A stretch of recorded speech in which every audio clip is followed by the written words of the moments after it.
Magandang araw po sa inyong lahat. Nasa St. Joseph Chapel po kami, Barangay Tabigi, Ginto, Bulacan. Ako po nag-Facebook ngayon. Ito po dapat niyong malaman. Kasi kaya lang po ako nagkaganito, nagmamalasakit ako sa mga tao. Lalo-lalo na po yung mayoma, lalo-lalo na po yung diabetes, lalo-lalo na po yung sa colon, lalo-lalo na po yung sa bato at mga psoriasis. Ako po may natuklas. Nakita niyo naman po kung paano ko po pinaliliwanag sa mga tao, kung paano ko tinatanggal, kung anong mga sangkap ko, nililinis ko po yan, nilalamisan ko. May paraan po ako, nakuha ko. Ito po ang langis. Ngayon, kaya po ako dumalaw sa inyo, meron po ako ipakikita. Meron po akong pasyente, tingnan niyo po, itaas mo yung nakuha mo.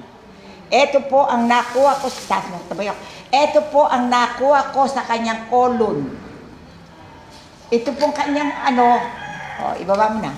Ito po yung kasunod. Yan. Sige, upo ka na. Ano masasabi mo ngayon? Humarap ka sa audience. Ano masasabi mo ngayon? Sige.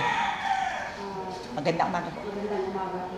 Magpapasalamat. Lakas mo naman. Magpapasalamat po ako kay Mother Fanny. Dahil po siya po ang makakatulong sa akin karamdaman. Nakita ko po siya sa Facebook. Nung nakita ko po siya, hindi po ako nagdalawang isip na siya po ay aking hanapin. Dahil alam ko po siya po ang nakakapagpagalit po sa akin. Nagpapasalamat po ako kay Mother Fanny. Ito po, sabi sa'yo, operahin ka. Opo. Hindi po siya nagpa-opera. Kinuha ko po, pinagtsagaan ko. Malinis na po ang kanyang mayoma. Malinis na rin po ang kanyang bituka. Kaya wag po kayo basta-basta nagpapa-opera. May paniniwala kayo sa Diyos. Diyos na po ang bahala sa atin. Hanggang ako nakakahinga. Kaya po, hindi po kaya ipaliwanag itong pinakikita ko sa inyo. At kung sakali man po, ito lang po yung scratch na pinakita ko, marami pa po. Kaya talagang napakabiyaya ng Diyos. Sabi kayo, isang po, kayo ko lang po ito, hindi po. Pero sa totoo lang po, ako po kasi kumanggamot one time lang. Kaya lang po, nasabi ko na, sinuri ko po, wala na. Dadalaw na lang po siya sa susunod. Pero siyempre, may pinanggalingan po ito sa loob, maaring may gagalawin pa ako. Pero sa totoo lang po, ang nagpupunta dito ay isang beses lang.